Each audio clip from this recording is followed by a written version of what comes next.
Welcome inside the voice of college football, Arkansas. I am your host, Austin Robbie. We've got a jam-packed show for you today. Ryan Silverfield, officially hired as the head coach for the Arkansas Razorbacks.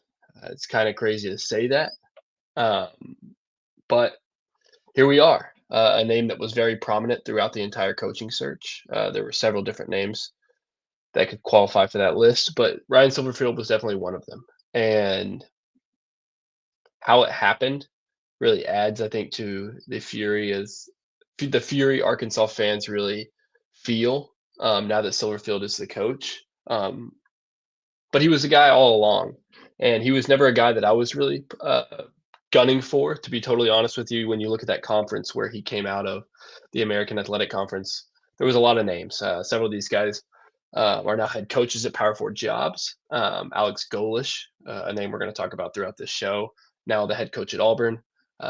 John Summerall, the head coach now at Florida, and then Eric Morris, now the head coach for Oklahoma State. And I would have taken all three of those guys, to be honest with you, over Ryan Silverfield. Summerall would have been my top guy. Golish, Morris, I probably would have taken Golish. Um, and then Morris third. And then Silverfield would have definitely been last. He's the longest tenured coach of the four at at their original stay, I guess now. Um, and he came from a really prominent program. So when you talk about North Texas, South Florida, and Tulane, I don't see them as high regard as Memphis. So what he did there, I don't consider as impressive. But he has been there for a good bit of time.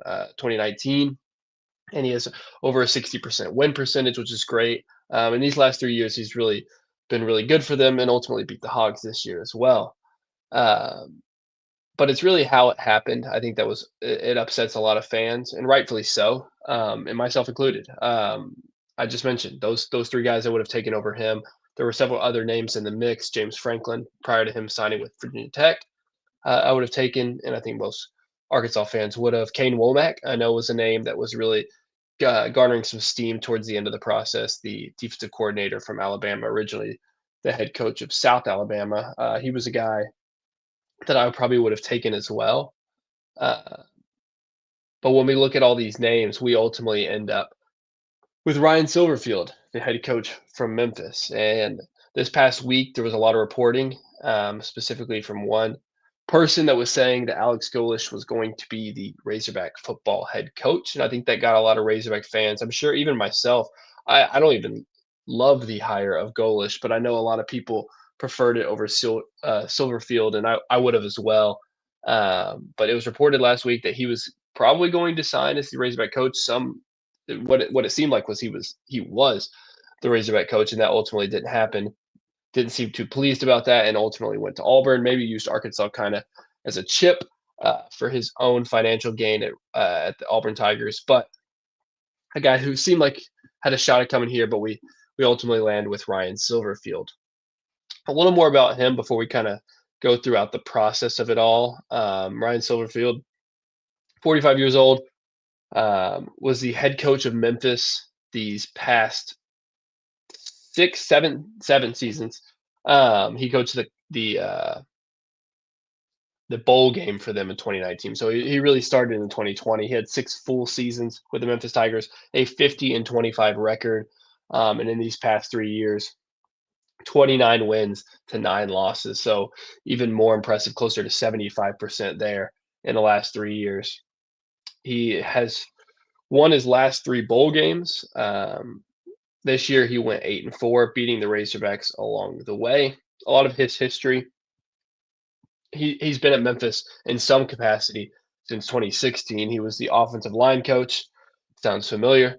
And then was the running game coordinator from 2017 to 18, and then in 2019 was also promoted to the assistant head coach, and then was the head coach from 2020 to 2025. He's had stops at Detroit, the Lions, Arizona State, Toledo, the Minnesota Vikings as well, UCF, and then Jacksonville, not the Jaguars, but the college. And now he's hired to be the head coach of the Arkansas Razorbacks. And for better or for worse, this is who we have now. And I mentioned at the top of the show, this is not a guy I was looking forward to. Amongst the names that I think have heard, I mentioned all of the group of five coaches, but amongst other names, maybe Gus Malzahn, Dan Mullen, Pat Fitzgerald, um, John Gruden, all these names as well with the group of five coaches. Like he was closer to the bottom of the list. And Hunter Yurachek came out and he released his statement and he talked about the coach and how this was the guy we've had all along. He was the dude that we were really looking at. He's been a guy we've loved throughout the entire process. That part could be true. Um, but I just didn't feel that. I don't feel like that was really how it went down. I mean, we did this coaching search for what over around 2 months, and this is what we resulted in. A guy who was probably the odds-on favorite a week into the coaching search, and he's the guy who we ended up with. But his team also struggled throughout the stretch. I don't know if that because he was maybe clocked out a little bit because he wanted to be the Razorbacks head coach. I'm not sure, but he was not a guy that was very high on my list. And just how this whole entire process was gone through, went about. I'm not very impressed with the leadership for the Arkansas Razorbacks, and this is just a hire that ultimately on Sunday morning when he got hired, I think all fans felt the same sentiment of this is what this 2 month search resulted in was Ryan Silverfield. Um, why? Like why is that? I'm sure even some fans were like, "Let's just do but why is Petrino not the head coach at this point?" And so for that reason, like I share that same sentiment with fans. Like this was no shots at Ryan Silverfield personally, but like this was not the hire that I wanted, um, and it's not the hire that I was really okay with when it all came down to it. A little more. I've got his contract details according to Whole Hog Sports. It looks like he was going to be paid $6.5 million this year. He signed a 5-year deal. It's ultimately going to result in a $100,000 pay raise each year, culminating in $6.9 million in what would be his final year in 2030. Pittman was paid $5.5 million in the final year of his contract. This is all per Whole Hog Sports, and an average of $1.1 million in deferred annual compensation. Our 10-member staff this year in 2025 had contracts worth $6.465 million. So essentially, I assume that point was to mention that Silverfield will be being paid what our entire staff was paid this year. I mean, essentially, the rest of our assistant coaches made up about $1 million. He does have a number of bonuses, including $1 million for winning a Natty, $250,000 for winning the SEC, and then other bonuses, which include $150,000 for appearing in any college football playoff game, and then higher bonuses available for advancements throughout the CFP. Arkansas agreed to pay $1.5 million to buy out Silverfield's contract at Memphis. And like I mentioned earlier, he had a 50-25 record after taking over the program in 2019. So that's kind of his contract details. When I looked at Golish, Summerall, those were both higher contracts than Silverfield. Golish at Auburn and Summerall at Florida. But I will say that 6.5, like I personally don't know where to gauge that. It seems like what would have been expected for a lot of coaches in his tier throughout these programs. To see, I believe Golish was 6.75, so 6.75 million. Maybe it was 7.5, somewhere in that range. So I don't see that as like a massive like contract undertaking.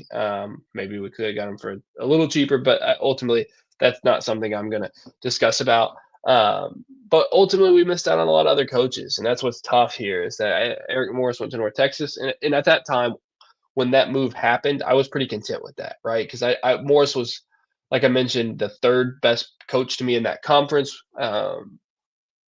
and not necessarily on my high list of coaches that I would have preferred. Then Golish, I kind of liked Golish. Golish was a guy I didn't love as much as John Summerall, but I know Summerall wasn't quite as in the mix as him. But when that was being reported last week that he was coming here, I really was a little more excited about that than I am Ryan Silverfield. And it's just the fact of how this coaching search was conducted. Just the fact that the way Yurachek put it, in talking about Silverfield now as our head coach, I don't believe that this was their guy all along. I think he was in the mix all along. I definitely do believe that. But I don't think this is who they wanted. I don't know if he was even the second or even third coach that they wanted. I know they wanted Franklin more, but he went to Virginia Tech. I know they want. It seems like they wanted Golish more. Golish was reported to have an offer, maybe used it to counter offer Auburn, and Auburn paid him more. It didn't seem like he was very pleased with the reports being out and ultimately not being true. So when I was reading some of the stuff from Best of Arkansas Sports, they talked about how he could have signed something saying he was coming to Arkansas, but it would have just been, it wouldn't necessarily have been the full blown signature to be the head coach of Arkansas. And it doesn't even sound like he signed that. So it may have really just been an offer. And for the fact, I don't know how much that made a difference to him, it being reported, but it seemed like it had some sentiment to it because he shut that stuff down. And I think that and it was all prior to his game this past weekend, and just the way I think that got reported didn't really sit well with him, and understandably so. But it never seemed like Silverfield was the dude. But that's the way Yurachek put it. Yurachek also mentioned the financial backing, and I'm going to try to pull up Yurachek's statement specifically so I don't just talk off the cuff. But it is something like I would love to see the financial backing as well. So I don't know if that's because people wanted the financial backing of Ryan Silverfield, given the way that the fans reacted. I'm going to assume that's not the case. Um, but still, it's just something that, man, I just don't know. I just don't get it. Um, here's a statement officially. It became clear during our conversations that Coach Silverfield shares our vision of making the college football playoffs and competing for a national championship. With our new and significant financial investment, so that's what I'm referencing. With our new and significant financial investment in the football program, we are confident we now have the coach and resources to make that happen. Throughout the search process, throughout the search process, Coach Silverfield's proven ability to win games over a sustained period separated him from the pack and make him the right choice to be our next head football coach. His teams at Memphis have been consistent winners since he took over the program in 2019. The knowledge of our state and region he brings along with the ability to maintain and build a program will provide a great foundation for our program moving forward. We're excited to welcome his wife, Katie, and their two daughters to Arkansas. So, the financial backing and then him being in the mix and somebody they were looking forward to all along. That's really what I'm referencing. I don't know how much all that's true. We're going to find out, honestly, very soon. And some of that we're going to talk about in a second because I want to talk about some of what he's already done since he's now been named the head coach literally 36 hours ago. So I'm disappointed. I'm not going to act like I'm not. I'm frustrated. I wish this was not our coach. Uh, but at the same time, the hire has been made. And now that the hire's been made, there's we can only go from there. And so I'm looking forward to seeing what he's going to do. He's got my support from that perspective, and he's somebody that I'm intrigued to see what we can do from a staffing point of view, and that's maybe what we'll talk about on a later show, not today. What players he can draw in here, not necessarily just uh, recruits at the high school level, but transfer portal players. What players on our team don't hit the transfer portal because of him. I'm interested to see how he commands that room because that's going to really tell you a lot about what type of coach you have. We'll see if he's a winner. That's good. That we're going to see on the field. But even in the in between, right? Even over these months, next 8 to 9 months, what does he do to prepare our football team to add to our football team? And when we start missing out on some of these guys that people think we have a shot at, um, I'm going to assume, and I could be wrong, but if we miss out on some of these transfer portal guys, is it because we don't have the financial backing the Hunter Yurchek said we had? Um, or is it because maybe that player didn't want to go here? I mean, that's what we're hoping for. It's something like that, and not the financial backing that Yurchek says that he's got for Silverfield and this team. But if he does start to add these players, right, some of these top tier players, I'll start to believe that. And so these next 8 to 9 months are going to be really interesting. I'm going to support Ryan Silverfield. Man, that name's hard to say sometimes. And so I'm going to support Silverfield and see what he could do for this team and see what players he can add, what coaches he can add, and ultimately where he can have this team at going into spring and into the fall. So that's really that's the mix. That's what's happened, man. A lot of different names that were thrown out there, and he's ultimately the guy. I want to read something though that was posted by Best of Arkansas Sports talking about Silverfield addressing the team, um, talking about being all in, saying that this place is going to be very, very special. This time next year, people are going to be talking about, man, they got that thing turned around, and it's going to start with each individual in the room. He also mentioned you guys got people in your ear, you got people telling you to transfer. And then lastly, he said, if you're looking for an easy route, go to a team that we're playing next year and we will beat your ass. Talking about the upcoming schedule and the idea of, hey, you can leave here, but you're going to regret it. And a lot of people are telling you to transfer. A lot of people are going to be telling you pretty much, from my perspective, the financial gain, right? Like, I really do think it comes down to money for a lot of these people because the opportunity seems here for Arkansas. Like, there's a lot of opportunity to be on the field. We weren't an impressive team this year. We were 2-10. So the opportunity is there, but it's not in the fact that I think it's gonna come down to money. I really do think it's gonna come down to money, and if we're able to retain some of these guys that we think are talented or Silverfield thinks that are talented, bring in some new players, upper echelon players, then I'm gonna believe that we've got that backing, and I like Silverfield's sentiment out of the gate in terms of, trying to really retain these players, get them to stay here. Hey, you can go leave, people are gonna tell you to leave, but you're going to really regret not leaving, right? Because people are going to be surprised on what we're able to do here. And that's going to start with each one of you.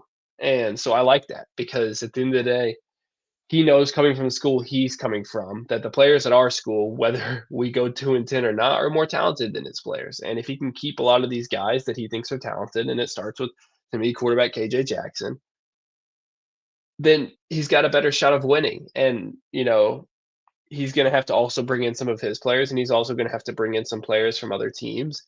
But I like the sentiment right out the gate, talking about trying to keep these players that are in this locker room and how important that is to him. So I really do appreciate that. Um, but that's the first half of the show. We're going to continue to talk about some of the things Silverfield's already done. Right? We talked about the hire, talked about the disappointment. We talked about the other names that were involved, but there's also a lot of things he's already done just straight out of the gate. So before we get into that, little plug for the show. Head over to vocfb.com/shop. That stands for Voice of College Football.com/shop. There you can find a drop down menu with the teams listed. Arkansas is going to be one of the names at the very top. And click that. You could sort through all the merchandise that we have. A lot of different things. We got some different cups, different shirts. Like, there's so many different things on there. You got to check it out. And if you're looking for a way to support the show, go to vocfb.com/shop. All right, Silverfield, head coach of Arkansas, already getting to work today. He was able to add three, not one, not two, but three new commits to the Arkansas Razorbacks, and that starts with defensive tackle Danny Beal. I hope I'm saying that right. The four-star prospects seems like a four-star throughout a lot of different networks. I'm personally looking at the 24/7 sports recruiting classes, um, and a four-star recruit plays for Cross County High School, a defensive tackle, the number one player in the state, according to both 24/7 Sports and ESPN, nearly a top 150 recruit, uh, 119 specifically, according to top 247 within the 24/7 Sports. And he's a really big get, right? He's a guy that decommitted, I believe, from OU. I'm not 100% sure. Should know this. Decommitted from Oklahoma State, not OU, and ultimately chose to decommit there and commit to the Arkansas Razorbacks today. And that's a big get for Ryan Silverfield. Being able to get the number one player in the state of Arkansas, 108th nationally ranked by ESPN. So 108 by ESPN, 119 by 24/7 Sports. Decommitted from Oklahoma State and chose to go to the Razorbacks. Well, not soon after, from Bryant High School, he was able to land three-star linebacker Ja'Cory Smith. Yeah, Ja'Cory Smith, um, 6'1", a little under 200 pounds, decommitted from Oklahoma. That was where I was getting it from a week ago and committed to the Razorbacks. And then once again, right after that, he was able to get TJ Terry Hodges to flip his commitment from the Missouri Tigers to the Arkansas Razorbacks. Hey, another guy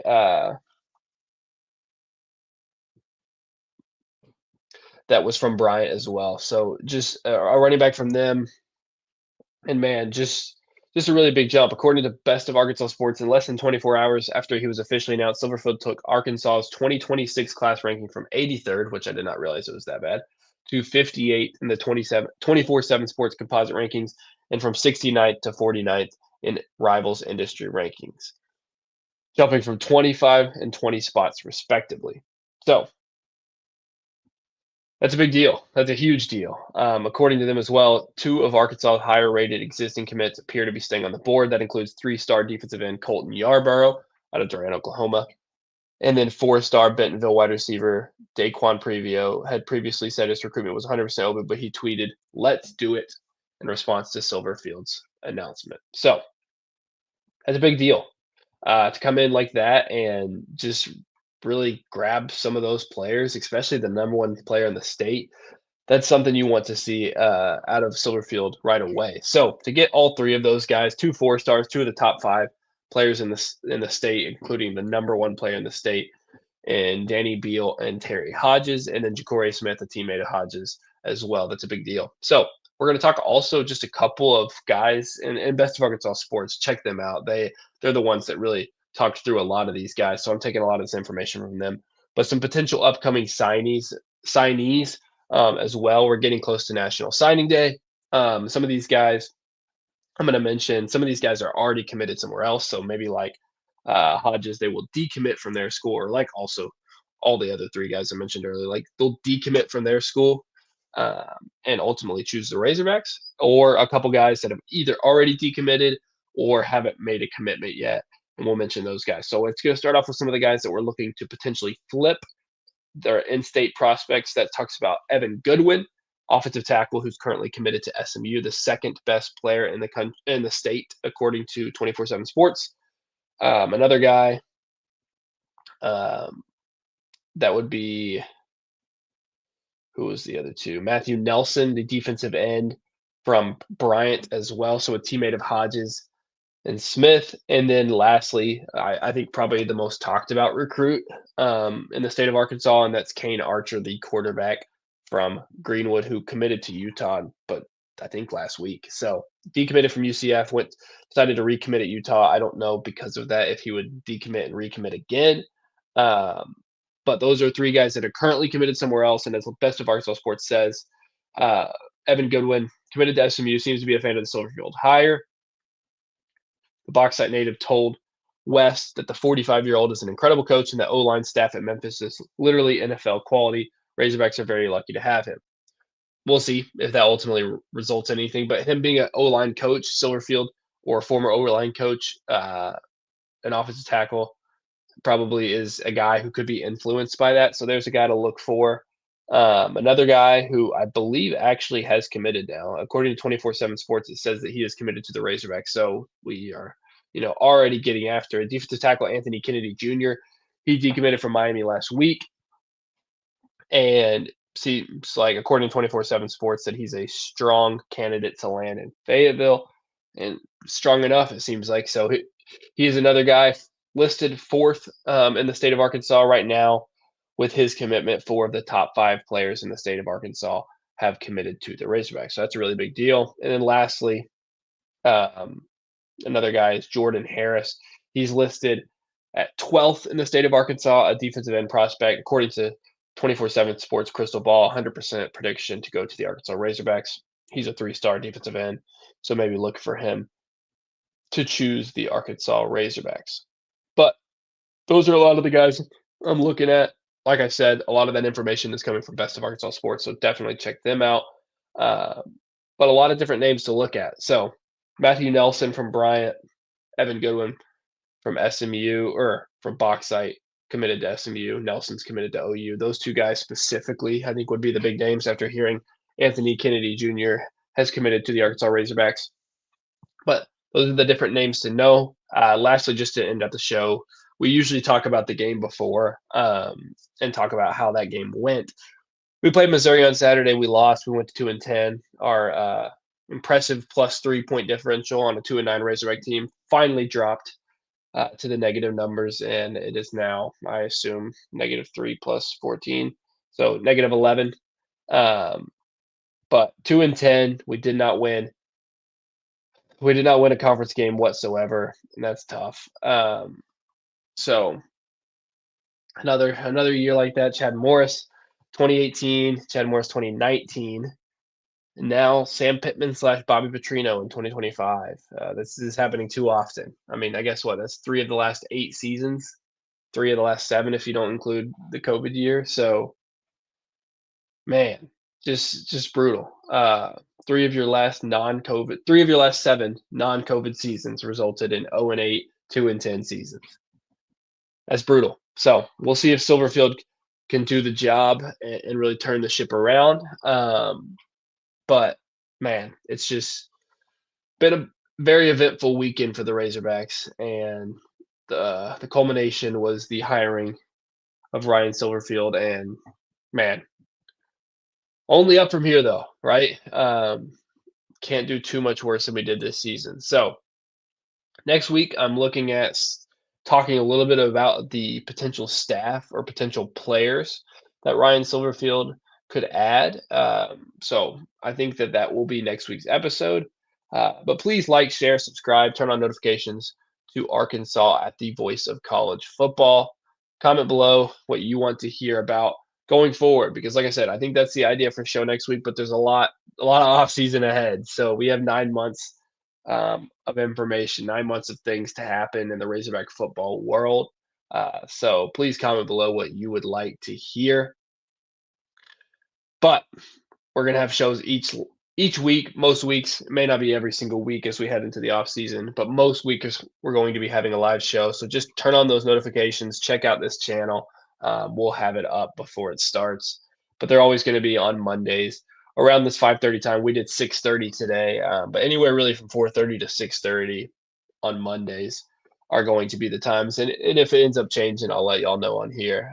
But for myself, Austin Robbie, and the Voice of College Football, go Hogs.